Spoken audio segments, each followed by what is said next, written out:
What's good, Commanders fans? Preview here for the Commanders versus Patriots game. Definitely a lot to talk about. Definitely a lot of storylines. I do want to talk about the aftermath of the Chase Young and Montez Sweat trades just a little bit before we get into the preview as well. Just Jonathan Allen, his reaction. I know you guys saw the interview that he did, or in the locker room they interviewed him, Antonio Gibson, and some other guys. Just want to talk about their reaction just a little bit briefly. But before we do get into the preview, today's episode is brought to you by Critical Peak Services. Make sure you guys give them a call, 877-247-9767. Give them a call. You get 10% off if you call in and say Ed sent you, and the code is Commander. Make sure you guys check them out. They do breakers, panels. They do lighting for your house, for your kitchen, outside. If you got a pool, they do outdoor lighting. They do security cameras as well. Recessed lighting if you want to get your basement revamped, redone, get your man cave looking nice with lighting. Any kinds of lighting, any kinds of electrical work, make sure you guys give them a call. Free estimates. You get 10% off your first service call, and anything that's your first time using them, you get 10% off using Critical Peak Services. So make sure you guys check them out. 877-247-9767. All right, so Chase Young, already told you guys. So the word that I heard is that he didn't want to be here. You know, him and his dad didn't want to be here. They requested a trade before the season started. The stinger wasn't a stinger. So I already talked about that. Like I said, that I don't know if that's 100% true, but it sounded realistic to me, honestly. And if he didn't want to be here, you just had to move on. But the thing I did not like is Ron Rivera. Michael Silver and Ron Rivera are good friends. They both went to Cal University together. So when Michael Silver wrote that article, we know it came from the horse's mouth. We know it came from Ron Rivera. That's one thing I don't like. That's stuff that's been known when we were the Skins. Leaks and rumors coming out and stuff like that, or just leaks. Not even a rumor. This is real, man, because they said addition by subtraction. Who knows? It may be true, but I do want to see how Casey Toohill plays. I want to see how James Smith-Williams plays. I want to see how KJ Henry plays. I want to see how F.A. Obato plays. All the backup guys. Casey Toohill already said his name too. I want to see how these guys play, because they really, I think Jack Del Rio and Ron Rivera, they really do believe that they'll be better without Chase Young and Montez Sweat. I think they believe that. Maybe not Montez, but I think they genuinely believe they'll be better with Chase Young. I want to see it. Now, we did see it last year when Chase tore his ACL. They did improve. I'm not gonna lie to you, they did improve. That was the year before, actually, when they beat Tom Brady. Now, we got to keep it 102. If the defense looks better, I'm not going to get too excited, because they're playing against the Patriots, which is one of the worst offensive teams in the league. They've only had 21 points. They've only scored more than 21 points one time this season. They put up a goose egg against the Saints, 3 points against the Cowboys, 20 points against the Eagles, 17 against Miami, 17 against Vegas. They did beat the Buffalo Bills. They put up 29 in that game. They put up 17 against Miami. Kendrick Bourne is out. They have so many injuries. So many guys are out. Devontae Parker is going to be out on Sunday as well. Tyquan Thornton is questionable. So they probably have the worst wide receiver core in the league. Juju Smith-Schuster is he's a number 2 at best. He had a good year last year with the Chiefs, but I think they will improve. But you got to take it with a grain of salt. Them playing against Mac Jones and one of the worst wide receiver cores. Jalen Reagor is on the roster, so we're going to see a lot of guys who are number 2s and just cast-offs. Just a bunch of misfit guys on this roster. I do like Ramondre Stevenson as running back. Ezekiel Elliott's not bad. I mean, he's, like I said, washed up. He still can make some moves and make stuff happen, but he's really like a fullback now. Dallas released him for a reason. So my point is that I just didn't like them leaking that stuff out and just kicking a guy while he's on his way out. I didn't like that at all. Not a fan of that. And I wish Chase Young the best. I just want them to be professional. Montez Sweat was professional in all his interviews with the Bears. Talking about his last his tenure with DC, he said nothing negative about the Commanders. We do play the Niners on December 31st. I forgot about that. We play the Niners on December 31st. So Chase Young will be back in town. So we'll see how he plays. But addition by subtraction sounds like this coaching staff is happy to move on, and I think Chase Young's happy to move on too. His dad called on the radio. Don't want to spend too much time on it. Like I said, I wish Chase Young the best. I'm a fan of his game. I like Montez Sweat as well. I wish these guys nothing but the best. And then Jonathan Allen, you saw his interview. He's a military guy. He always has a straight face. He's never going to give you too much unless he's pissed off, and then he'll start cursing and stuff like that. But he sounded like, he was like, I heard from a friend about the trade.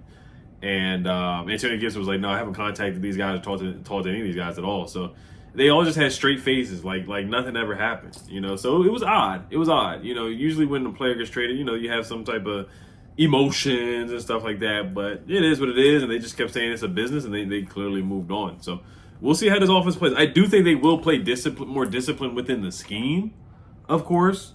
I think that's 100% true. We'll see. I think that is going to happen.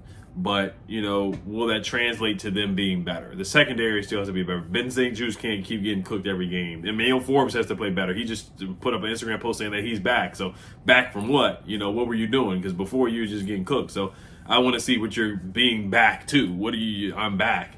You know, Mayo Forbes said I'm back. So I don't want to go in on the rookie too much because I'm rooting for Mayo Forbes.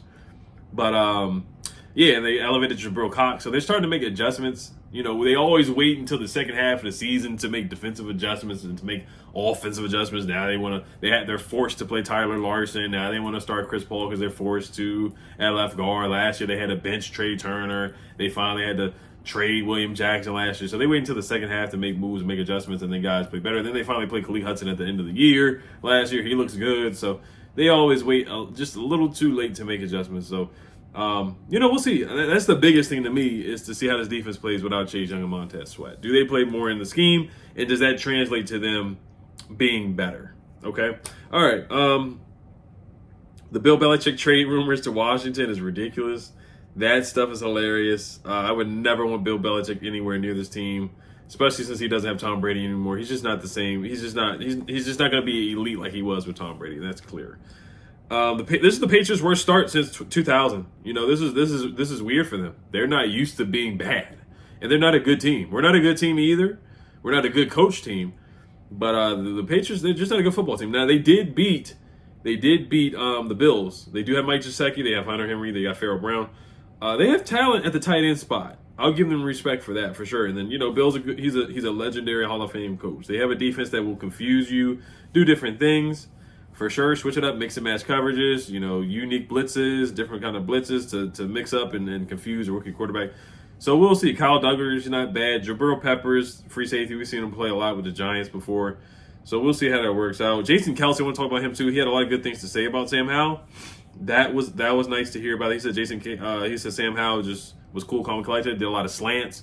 Was cooking them. He's cooked the Eagles both games. So, all right. So let's get the keys to victory. Let's get into prize picks real quick. I don't have any picks for the Patriots because I don't trust any of their guys. I really don't. So I just go with Terry McLaurin over 5 receptions. That helped us out last week because he pushed. Should have got 7 receptions, but he dropped back-to-back passes, which was just mind-blowing. I was at the game. I couldn't believe it. It was just really odd. It was like the Twilight Zone just seeing him drop passes like that back-to-back. Very weird. Something that I've never seen before from Terry McLaurin. But I get him getting over 5 receptions. If I had to pick anybody else, I would go A.J. Brown over 6 receptions. I think he's going to cook against Dallas. I mean, he's cleared it every game this season. So A.J. Brown's just been on a tear. I hate to talk about our opponents' players, but he's been cooking this season. And Terry, I think he's going to get over 7. You look at the last game, they played the Dolphins. I know the Dolphins are a different animal with Tyreek Hill. But Tyreek Hill and Jalen Waddle went crazy last week against the Patriots. And I think that's going to happen again. Christian Gonzalez has been out for the last couple of weeks. They did trade for J.C. Jackson, but their secondary is just not good enough, in my opinion, to really check Terry McLaurin and Jahan Dotson as well. I just don't see anybody checking those guys, to be honest. I think Logan Thomas will have a good game as well. And Jameis Crowder might step up and have a good game too. All right, let's talk about the defense. Third down defense. The Pats are 25th in third down conversions. They struggle to convert on third downs. We gotta jump up to our early lead. They struggle to come back when they're down. We have to slow down the run game. We have to slow down Ramondre Stevenson. We have to slow down Zeke. We have to get an early lead and get stops on third down. It's going to be huge and imperative. No big plays. We blew up. We had a blown coverage against Devontae Smith. We gave a big plays to Jalen Hyatt the week before. Drake London we gave a big plays to. They do not have a wide receiver one. This should be the week where we keep a receiver under 100 yards. Under 100 yards. Are we capable of doing that for once? Are we capable of doing that for once? Is that why Mayo Forbes is saying I'm back on Instagram because they don't have a wide receiver one? That might be why. And this probably is the best matchup for Mail Forbes this week coming up. No blown coverage. I already talked about that. Limited big plays. Hunter Henry, Pharaoh Brown, Mike Gesicki. They have good tight ends that will hurt us. We struggle against tight ends in the past for sure. Got to get a pass rush. I already talked about the scheme and the system. Casey Toohill, James Smith-Williams, KJ Henry. How are these guys going to play together? I think they're going to play well together. I do. I think they're going to have a good game. I'm not expecting 3, 4, 5 sacks, but I'm expecting some pressures on Mac Jones. Pressure Mac Jones. Force a turnover. He has thrown an interception out of the last 5 games. He's thrown 4. Threw a bunch of picks against Dallas, where they got blown out and skunked. Had a bad game against the Saints, 34-0. They lost to Vegas 21-17. He had a better game in that game, but the games they lose, he usually has a turnover. So usually when he turns the ball over, that's when he loses, and we got to do that. We got to catch interceptions and take care of business. All right, let's move over to the offensive side of the ball. I'm gonna make this simple, short, and sweet today. We may have to attack the pass through the air. They are ranked 21st in QBR to quarterbacks. They are good at stopping the run. I do want to establish the run, and I don't want to go away from the run game, but this may be another game where you have to pass the football. Like Philly, you just have to throw the ball on them because that's their weakness. I think with the Patriots, they struggle covering wide receivers, especially speedy wide receivers that can make plays. Jahan Dotson, James Crowder, Terry McLaurin, those guys like that are shifty, they can run routes or good at running routes. I think they really struggle against those guys. So I think the quick passing game, get B-Rob involved in the passing game, get Gibby involved in the passing game, Logan Thomas, quick slants, even De'Ami Brown. Let's get him involved just a little bit. Give him a pass or two. I'd be aggressive on 4th downs. I'd be aggressive this game. It's going to come down to, of course, converting on 3rd downs, but 4th downs last week, we were 0 for 3 on 4th downs. 4th and 1, threw a pass. Let's run the football. Let's do a read option with Sam Howell. Let's be aggressive on 4th downs. If we don't get it, then it's fine. Like I said, I just want to see Ron play with his hair on fire and be Riverboat Ron. I don't mind him being aggressive and going for it on 4th down. Now, the field goals, if we're on their 5 and it's 4th and 4th and goal, I might fool around and just keep the field goal and just take the points. Only because the Patriots don't really score. The Eagles, they're capable of scoring, putting up a lot of points. The Patriots, so this might be the game where you can be conservative and get away with it and still win. Challenges, clock management. That's going to be huge. Get the ball out quick. Sam Howell, use the screen game. Airbnb called a good game. Use the screen game. Use the quick game. Let's run a wheel route to Antonio Gibson. That worked last week against the Eagles. So things like that. Make it easy for your quarterback. Get the ball out quickly. No 5-step drops. Max protected times. Help him out. Get the ball to the tight ends as well. And they got to protect. Wiley's got to step up. A couple of their defensive linemen have been injured throughout the season. Matt Judon is on injury reserve. I don't know if Josh Uche's going to play. Curtis Samuel's out. I already talked about that. And Ricky Stromberg is out as well. So those are 2 big things right there. Jabril Cox, like I said, he's been elevated, and Tyree Castro Fields has been elevated as well. We'll see if Castro Fields or Jabril Cox actually get meaningful snaps other than just special teams. So clock management and challenges. Ron cannot be slow to challenge plays. He has to be ready to challenge a play. He has to be ready to that. He can't be slow and hurt us like he did last week when Devontae Smith did not catch the football. Timeouts, clock management, that's been something that Ron has struggled with for sure. Finish in the red zone, touchdowns, not field goals. Let's finish with B-Rob in the end zone for sure. And special teams is going to be huge. No muff punts. Joey Sly's going to make his kicks, and Cameron Cheeseman has to do a good job as well with the snaps. And Tressway is Tressway, so he's got to be consistent as well. So I really think this is a winnable game, guys. I really do, man. My gut says I'm going to win, that we're going to win. It's in New England, so it's always going to be tough. It's against Bill Belichick. Always going to be tough. It's always going to be tough. I'm going to say we lose very close, 20-17. I don't think the Patriots are capable of putting up 25 points. They did it once. But even against us, I don't think they're going to be, I can't say even against us because the Bears did. Everybody in the world has done it against us. Put up 30 points, 25, 30 points. So I would be wrong for saying that. But this could be the defense's get-right game. We're always the get-right game. This could be the defense's get-right game to improve and actually shut a team down. They did a good job against the Falcons, but they were getting turnovers. Like Desmond Ridder was moving the ball up and down the field, but he was turning the ball over. Every time they got to the red zone or past the 50-yard line, they kept turning the ball over. And that's a big thing with Mac Jones. We got to force him to get it. We got to get turnovers and force a fumble. We got to do that. We got to be aggressive getting these turnovers and jumping on the football. But I'm going to say we win 20-17. It's going to be an ugly game. It's going to be an ugly game, but I think we win 20-17. Oh, I'm sorry. No, I don't want to say that. I think we lose. That was my gut talking right there.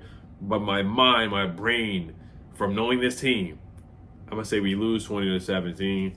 But I got a weird feeling we're going to win. After trading Chase Young and Montez Sweat, the addition by subtraction thing and all that stuff, I got a feeling we're going to win this game. And they're just not. The Patriots, we're not a good team either, but the Patriots aren't a good team either. And I got a weird feeling we're going to win this game. I just do. But I'm going to pick us to lose 20-17. All right, you guys let me know what you guys think. Is it the reverse jinx? All right, y'all, Hell's Commanders. Peace.